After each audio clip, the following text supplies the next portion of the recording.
প্রথমেই বলব যে মানুষ মারা গেছেন বা এটা আসলে তার জন্য আমি সবসময় দোয়া চাইবো যে আল্লাহ পাক সৃষ্টিকর্তা যেন অবশ্যই তাকে বেহেশত নসিব করে। এই দুনিয়ার যত কিছু ভুল ত্রুটি আছে ওনার জন্য মাফ করে দেয়। তবে আমি একটি কথাই বলবো যে ব্যাখ্যা দিতে চাই না, বাট কথা একটা বলতে চাই, সেটি হচ্ছে উনি হয়তোবা কোনো একটা সাইড থেকে কষ্ট পেয়েছে, ডিপ্রেশন হয়েছে, যার কারণে উনি এত বড় একটা অ্যাটেম্প নিয়েছে। তো উনি তো স্ট্যাবলিশড একজন মানুষ ছিলেন, উনি লাইফে অনেক কিছু দেখেছেন, বিয়ে করেছেন, সংসার হয়েছে, বাচ্চা হয়েছে। তো ওনার দায়িত্ব বা দায়বদ্ধতার আনন্দ বা সব কিছু কিন্তু উনি একটা সময় পার করে দিয়েছেন। কিন্তু ওনার যে ছোট বাচ্চাটা আছে সে তো পৃথিবীর আলো বাতাস আগুন পানি মানুষ ভালো মন্দ দেখেনি।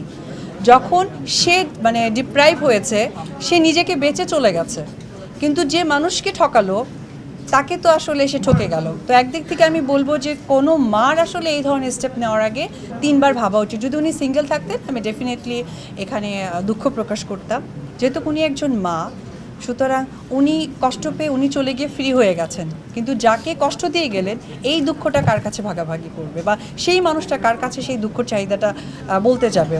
তো আমি একটি কথাই বলতে